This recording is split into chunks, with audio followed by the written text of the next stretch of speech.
தேவனின் பரிசுத்த நாமத்துக்கு சோஸ்திரம். மீண்டுமாக இந்த புதிய வருஷத்திலே உங்களை எல்லாரையும் சந்திப்பதிலே மிகவும் மகிழ்ச்சி அடைகிறேன்.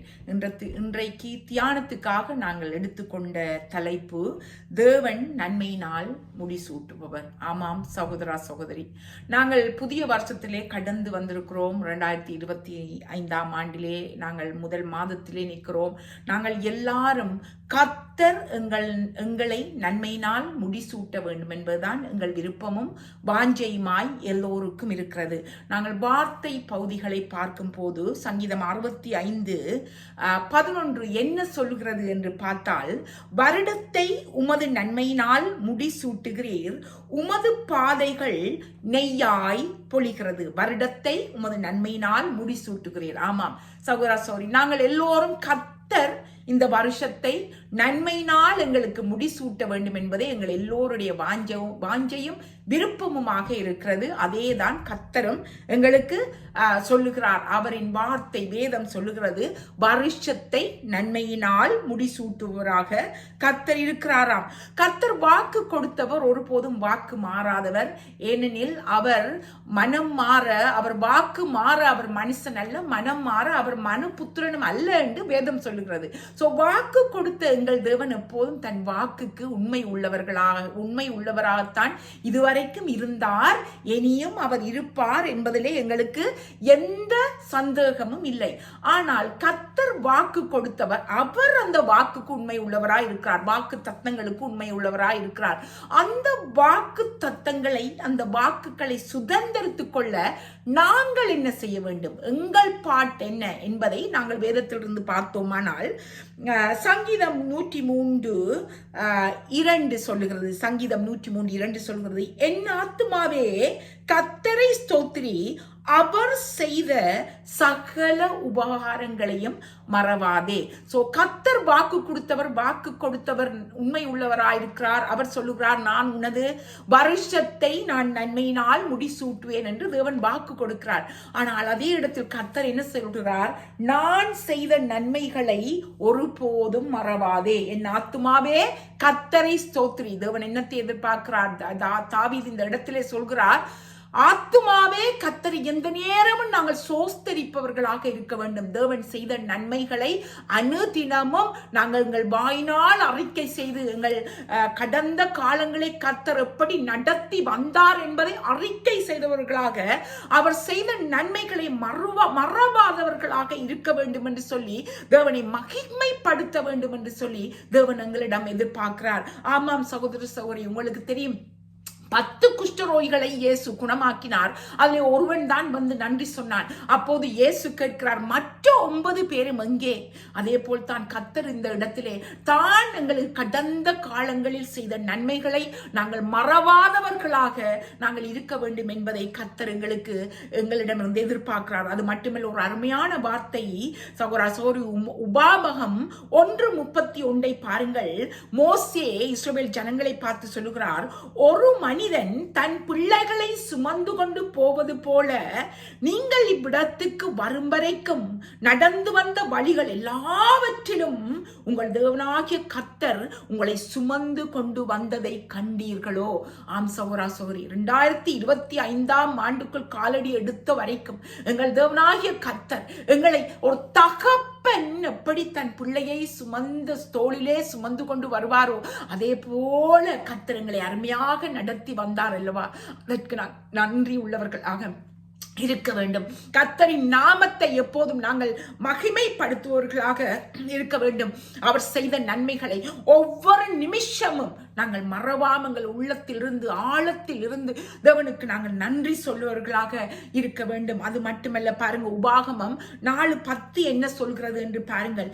உன் கண்கள் கண்ட காரியங்களை நீ மறவாத படிக்கு உன் ஜீவனுள்ள நாளெல்லாம் அவைகள் உன் இருதயத்தை விட்டு நீங்காத படிக்கு நீ எச்சரிக்கையாய் காத்துக்கொள். அவைகளை உன் பிள்ளைகளுக்கும் உன் பிள்ளைகளின் பிள்ளைகளுக்கும் அறிவிக்க கடவாய். முதலாவது பாருங்க, நீ மறவாத படிக்கு, நான் செய்தவற்றை நீ மறக்காதே என்று கர்த்தர் எங்களிடம் எதிர்பார்க்கிறார். அது மட்டுமல்ல, அதை ஜீவனுள்ள நாளெல்லாம் உன் உயிர் இருக்கும் வரைக்கும் நான் செய்த நன்மைகளை நினை என்று உன் இருதயத்தை விட்டு நீங்காத படிக்கு, உன் இருதயத்தை விட்டு அதை எடுத்து விடாதே. நான் செய்த நன்மைகளை எப்போதும் நினைத்து நன்றி சொல்லு என்று தேவன் எங்களிடம் எதிர்பார்க்கிறார். அது மட்டுமல்ல, அவைகளை உன் பிள்ளைகளுக்கும் உன் பிள்ளைகளின் பிள்ளைகளுக்கும் அறிவிப்பாய் என்று தேவன் எதிர்பார்க்கிறார். அதாவது அவர் செய்த நன்மைகளை நாங்கள் மற்றவர்களுக்கு சொல்ல வேண்டும், எங்கள் சந்ததிகளுக்கு சொல்ல வேண்டும், எங்கள் பிள்ளைகளின் பிள்ளைகளுக்கு சொல்ல வேண்டும். சகோதர சகோதரி, இன்றைக்கு நாங்கள் நிற்பதும் நிர்மூலமாகாமல் இருப்பதும் கர்த்தருடைய கிருபை. சில வேளைகளில் நாங்கள் அதை மறந்து விடுகிறோம். இன்று நாங்கள் மூச்சு விடுவது தேவன் கொடுத்த கிருபை, நாங்கள் இன்று உணவு உண்பது தேவன் கொடுத்த கிருபை. சில வேளைகளிலே நாங்கள் எங்கள் பலத்தினால் எல்லாவற்றையும் செய்கிறோம் என்று நினைத்து விடுகிறோம். ஆனால் ஒன்று மட்டும் நாங்கள் ஞாபகம் இருக்க வேண்டும், எங்களுடைய கிருப கர்த்தர் எங்களுக்கு கொடுத்த கிருபதான் இதுவரைக்கும் எங்களை நடத்தி வருகிறது. சோ அதற்கு நாங்கள் எப்போதும் நன்றி சொல்பவர்களாக, உண்மை உள்ளவர்களாக நாங்கள் இருக்க வேண்டும் என்று சொல்லி கர்த்தர் எங்களிடம் எதிர்பார்க்கிறார். அது மட்டுமல்ல, பாருங்க உபாகம் 10:13 என்ன சொல்கிறது பாருங்கள். நான் இன்று உனக்கு கற்பிக்கிற கர்த்தருடைய கற்பனைகளையும் அவருடைய கட்டளைகளையும் உனக்கு நன்மை உண்டாகும்படி கை கொள்ள வேண்டும் என்பதையே அல்லாமல் வேறு எதையும் தேவனாகிய கர்த்தர் உன்னிடத்திலிருந்து கேட்கிறார். சோ அவர் உங்களுக்கு நன்மை உண்டாகும்படி முதலாவது அவர் சொல்கிறார் எங்களிடம், நான் செய்த உபகாரங்களை மறவாதே. இரண்டாவது கர்த்தர் எங்களிடம் என்ன எதிர்பார்க்கிறார், நான் இன்று உனக்கு கற்பிக்கிற கர்த்தருடைய கற்பனைகளையும் அவருடைய கட்டளைகளையும் உனக்கு நன்மை உண்டாகும்படி கை கொள்ள வேண்டும்.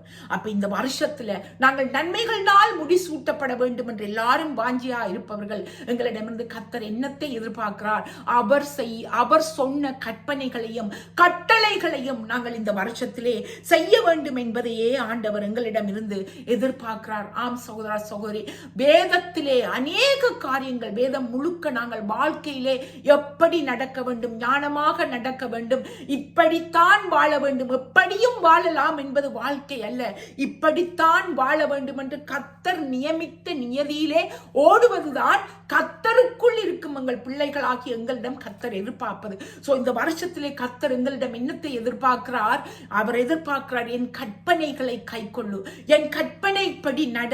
வேதத்துக்கு புறம்பான காரியங்கள் நாங்கள் எதுவுமே இந்த வருஷத்திலே செய்யாத படிக்கு நாங்கள் இந்த வருஷத்தில் ஒரு தீர்மானம் எடுக்க வேண்டும்.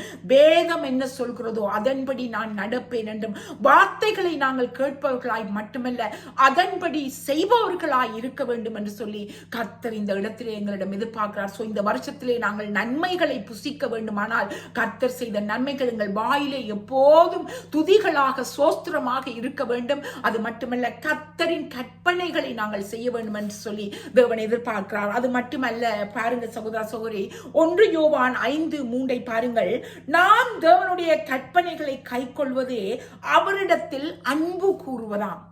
அப்ப நாங்கள் அவர் கற்பனைகளை கைக்கொள்வது என்பது நாங்கள் அவரிடத்தில் அன்பு கூறுவதாக இருப்பதாக வேதம் சொல்லுகிறது.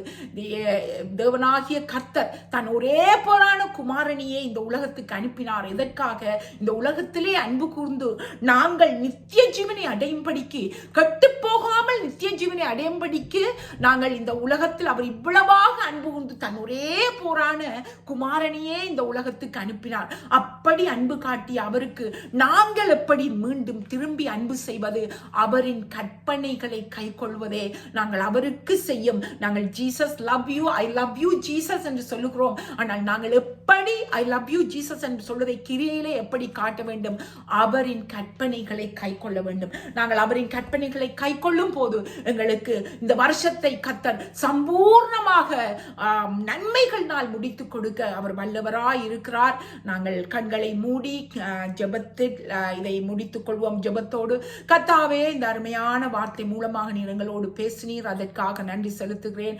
ஆமாம் கர்த்தாவே, இந்த வருஷத்தை நீர் எங்களுக்கு நன்மையினால் முடிசூட்ட நீர் காத்திருக்கிறீர். நாங்கள் கீழ்ப்படிந்த பிள்ளைகளாக கர்த்தாவே, நாங்கள் நீர் செய்த ஒவ்வொரு நன்மைகளையும் கர்த்தாவே ஆண்டவர், நீர் செய்த நன்மைகளை மற்றவர்களுக்கு, எங்கள் குடும்பத்துக்கு, எங்கள் சந்ததிக்கு ஆண்டவரே நாங்கள் வாயினால் ஆண்டவரே அப்பா எங்கள் இருதயத்தின் ஆழத்திலிருந்து நன்மைகளை மற்றவர்களுக்கு சொல்லி உங்களை மகிமைப்படுத்தும் பிள்ளைகளாகவும் ஆண்டவரே, அது மட்டுமல்ல நாங்கள் உமது கற்பனைகளை கைக்கொள்பவர்களாக இந்த வருஷத்திலே நீங்கள் எங்களை நடத்த வேண்டுமாய் செபிக்கிறோம் கர்த்தாவே. எங்கள் ஒவ்வொருவரோடும் தேவன் கூட இருந்து ஆண்டவரே நீர் வழி நடத்தும் ஆசீர்வதியும் இயேசுவின் நாமத்திலே ஜெபித்து நிற்கிறேன் நல்ல பிதாவே. ஆமா ஆண்டவரே, தேங்க்யூ. ஆமேன். கர்த்தர் செய்த நன்மைகளை ஒரு நாளும் மறவாதே. கர்த்தர் செய்த நன்மைகளை ஒரு நாளும் மறவாதே.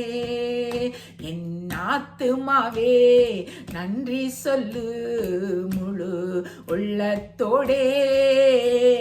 என் ஆத்துமாவே நன்றி சொல்லு முழு உள்ளத்தோடே. என் கர்த்தர் செய்த நன்மைகளை ஒரு நாளும் மறவாதே. உன் கர்த்தர் செய்த நன்மைகளை ஒரு நாளும் மறவாதே.